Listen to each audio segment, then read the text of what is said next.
¿Por qué elegimos presentar la potencia como una quinta operación? Desde el principio de la primaria estamos trabajando con 4 operaciones, las que se conocen como las 4 reglas, o las que se conocían históricamente como las 4 reglas, que son la suma, la resta, la multiplicación y la división.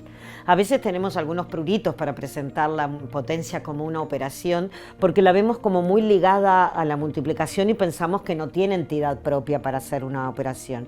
Pero tenemos que entender que la potencia abrevia multiplicaciones de la misma manera que la multiplicación abrevia sumas, ¿sí? Cuando yo tengo una potencia como por ejemplo 5 elevado a la 4, lo que quiere decir es el 5 por 5 por 5 y por 5.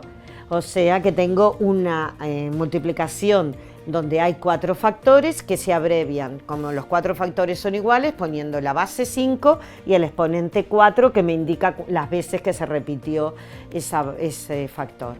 Pero tenemos que pensar que cuando nosotros hacíamos 3 por 2, la idea es que también es 3 veces 2, por lo tanto es 2 más 2 más 2. El hecho de que la multiplicación abrevia la suma no le ha quitado entidad a la multiplicación, sigue siendo una operación, y de esta manera también nos gustaría que la potencia lo siga siendo. Pero hay más razones, y es que las operaciones muchas veces, y todas las que se nos presentan en primaria, vienen como en parejas. La suma tiene su pareja aditiva, que es la resta, porque vendría a ser la resta como una inversa de la suma. La multiplicación tiene su, digamos, pareja, que es la división, ¿sí? Y la potencia también tendrá su pareja, que será la raíz cuadrada.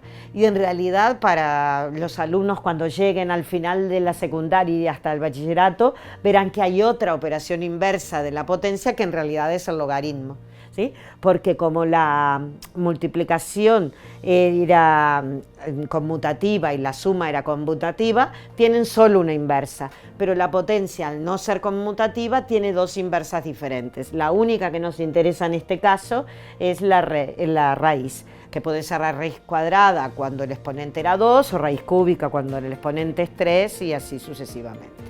Por lo tanto, tenemos un primer motivo para el cual considerar la potencia como una operación, que es, digamos, las similitudes que tiene con las otras operaciones que hemos trabajado, ¿sí? La idea básica es que me dan 2 números y yo lo que hago es transformar esos 2 números para conseguir un tercer número, y eso es lo que les pedimos a las operaciones, y eso es una de las cosas que hace que la potencia lo sea.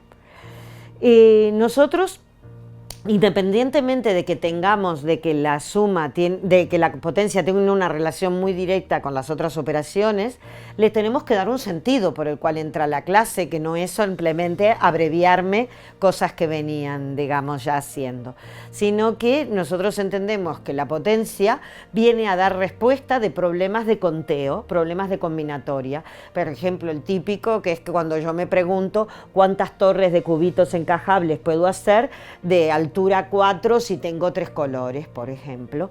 Y entonces ese tipo de problemas se resuelven, digamos, usando potencia de una manera muy clara, y por lo tanto ese ha sido nuestro contexto de introducción de las potencias.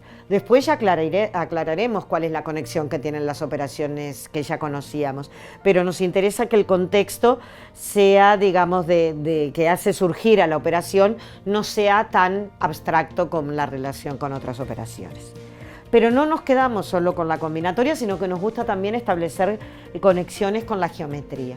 Es así que las potencias, cuando el exponente es 2, habitualmente les decimos que es elevar al cuadrado, y las potencias, cuando el exponente es 3, le decimos que es elevar al cubo, porque exponente 2 coincide con el cálculo del área de un cuadrado, y exponente 3 coincide con el cálculo del volumen de un cubo, ¿sí?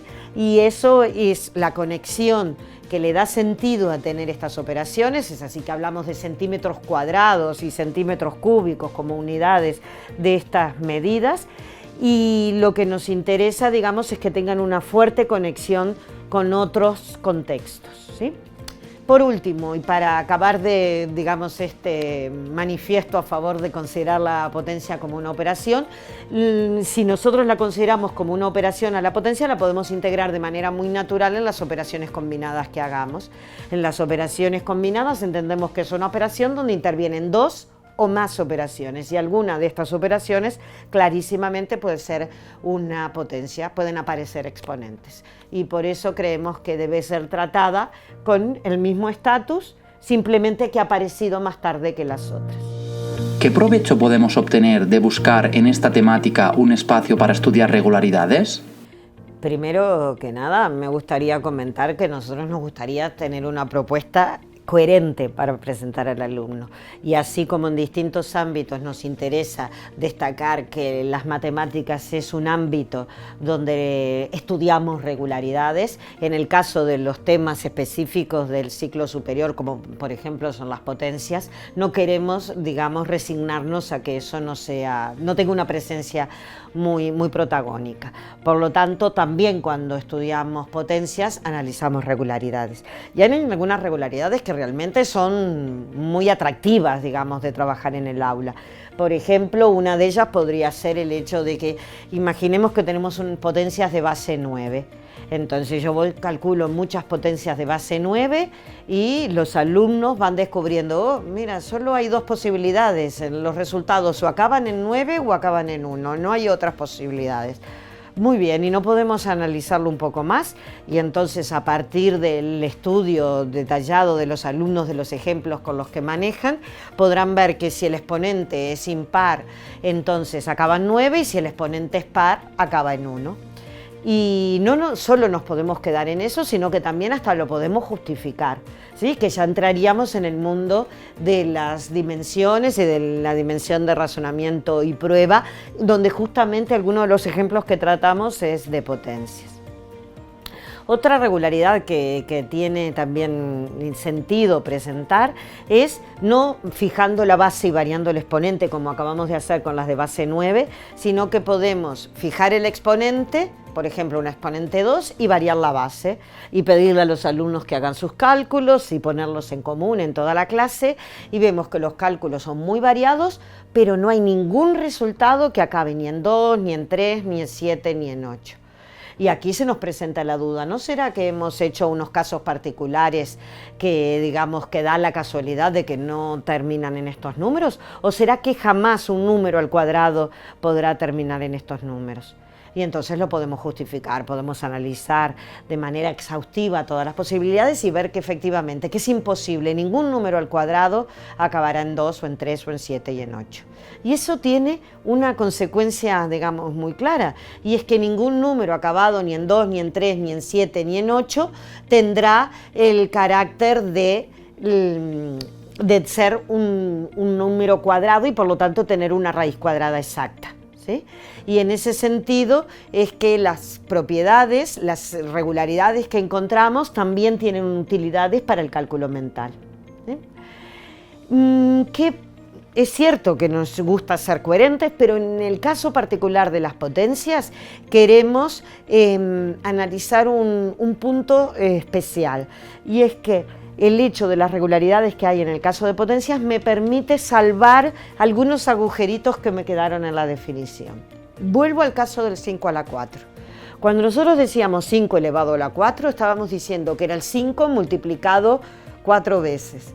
En realidad eso es un abuso de notación en todo caso, un abuso de lenguaje, porque en realidad el 5 aparece 4 veces, pero multiplicaciones en realidad hay 3 únicamente. Por lo tanto, cuando yo digo el 5 multiplicado 4 veces, quiere decir que hay una multiplicación en la que intervienen factores donde 4 veces son el número 5.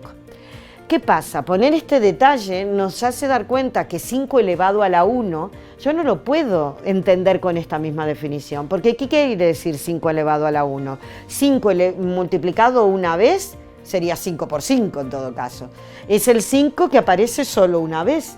Pero ¿qué sentido tiene, digamos? ¿Por qué le pongo un exponente? Y entonces nos gusta mostrar cómo las regularidades de los resultados de las potencias nos ayudan con este problema. Pongámonos en el caso del 5 como base, que era el que estábamos viendo. 5 al cuadrado es claro que es 25. 5 al cubo es claro que es 125. 5 a la cuarta es claro que es 625. Aquí vemos como regularidad que cada vez que sumamos una unidad al exponente, hemos de multiplicar por 5 el resultado. O a la inversa, cada vez que disminuimos en una unidad del exponente, hemos de dividir entre 5 el resultado. Eso nos permite decir que si 5 al cuadrado era 25, 5 a la 1 es la quinta parte de 25, o sea 5. Y 5 a la 0 es la quinta parte de 5, o sea 1. Este razonamiento que lo acabamos de hacer con base 5, lo podríamos hacer con cualquier base natural. Y ahí descubriríamos que cualquier base elevada a la 1 da como resultado esa misma base. Y que cualquier base elevado a la 0 siempre da 1. Bueno, cualquier base no. Tenemos un problema con el 0 a la 0, pero que no entra dentro de nuestras preocupaciones en primaria, ¿sí? Pero lo importante es que los números, digamos, cualquiera que yo me tome, elevados a la 1, dan este mismo resultado de la base, y todos los números positivos elevados a la 0 dan 1. Eso nos cubre una necesidad que tenemos ya en ciclo superior, pero nos deja como una alfombra ya tendida para ayudar al profesor de secundaria y sobre todo para ayudar a nuestros alumnos a que hagan esa transición, porque esta misma regularidad del profesor de secundaria la podrá explotar y seguir disminuyendo en una unidad los exponentes y, por ejemplo, descubrir cuánto da 5 elevado a la menos 1, 5 elevado a la menos 2 y así sucesivamente. Está claro que todos los profesores siempre tenemos como responsabilidad atender a los horizontes de nuestros alumnos, saber qué cosas saben de ciclos anteriores para ayudarles a hacer la transición a nuestro ciclo, o saber qué cosas necesitarán en los ciclos que vienen a posteriori para que nosotros los ayudemos a nuestros alumnos a pasar de una manera tranquila y digamos, que continúen disfrutando de las matemáticas. ¿Por qué es importante memorizar los primeros números cuadrados? Es importante, digamos, que los alumnos tengan un rápido acceso a los resultados de los números cuadrados, igual que es importante que lo tengan de la misma manera rápido y ligero de los números primos. Los números primos los necesitarán para hacer descomposiciones factoriales, pero los números cuadrados los necesitarán para hacer, sobre todo, raíces cuadradas. Que la raíz cuadrada en el currículum actual no esté presente, no quiere decir que, el que no está presente es el algoritmo de la raíz cuadrada, porque ya no tiene sentido en nuestro tiempo hacer un algoritmo como hacían quizás nuestros padres o algunos de nosotros, sino que lo que nosotros decimos es que tiene que tener el tiempo que hemos dejado libre, porque ya no machacamos con el algoritmo de la raíz cuadrada, lo tenemos que invertir en entender el concepto de raíz cuadrada. ¿Y cuál es el concepto? Así como dijimos que la potencia de exponente 2 tenía una importancia fundamental con el hecho de calcular el área de cuadrados, digamos que conociendo la medida del costado, del lado, entonces ahora lo que nos preguntamos es al revés. Si yo quiero la raíz cuadrada de 64, lo que me estoy preguntando es ¿qué número elevado al cuadrado da 64? O, en contexto geométrico, ¿qué cuadrado tiene como área 64? Y eso me ha de dar el número 8. Si yo le doy al alumno 64 piezas cuadradas para que me forme con ellas un cuadrado más grande, queremos que lo distribuya en 8 por 8, ¿sí?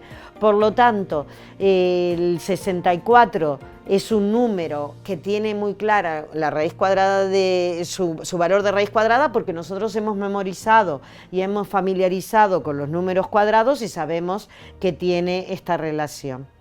Para hacer esta memorización de ninguna manera hablamos de machacar y de hacer práctica reproductiva, siempre en el mismo sentido de hacer práctica productiva. Es así que nosotros hemos hecho, por ejemplo, en quinto, propuestas de que hagan pósters donde ellos entiendan que el cuadrado de lado 3 tiene área 9, que el cuadrado de lado 7 tiene área 49 y que así los puedan, digamos, visualizar muy rápido. De esta misma manera, no nos quedamos solo en saber los valores, sino en estudiar regularidades. Por ejemplo, en qué número acaban. Por ejemplo, qué salto hay entre un número cuadrado y el siguiente. Los primeros números cuadrados son 1, 4, 9, 16, 25. Y si nosotros vamos viendo qué salto tengo que hacer del 1 al 4 es de 3, y del 4 al 9 es de 5, y del 9 al 16 es de 7. 3, 5, 7, 9, siempre vamos saltando los números impares. Todas estas experiencias que le ponemos al alcance de nuestros alumnos van generando todo su conocimiento sobre los números cuadrados, se van familiarizando con ellos y cuando los ven ya les suenan, ah, este era un número cuadrado. ¿Sí? ¿Y por qué necesitamos que lo tengan tan presente? Imaginemos que le ponemos a un alumno el cálculo de que nos diga cuánto cree él que da la raíz cuadrada de 50. Él tiene que saber que el 50 no es un número cuadrado y que por lo tanto si yo le doy 50 cuadraditos para que haga un cuadrado más grande con ellos, alguno de los cuadraditos le sobrará porque no hay ningún número que elevado al cuadrado da 50. Lo que sí sabe que es que en su colección de números cuadrados el 50 está entre el 49 y el 64. Y por lo tanto la raíz cuadrada de 50 estará entre la raíz cuadrada de 49, que sí sabe que es 7, y la raíz cuadrada de 64, que sabe que es 8. Por lo tanto, la raíz cuadrada de 50 es un número entre 7 y 8, por lo tanto 7, algo.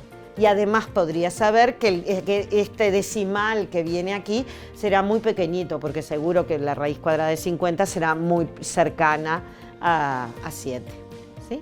Entonces, nosotros nos interesa conocer los números cuadrados porque son la materia prima para poder trabajar con las raíces cuadradas.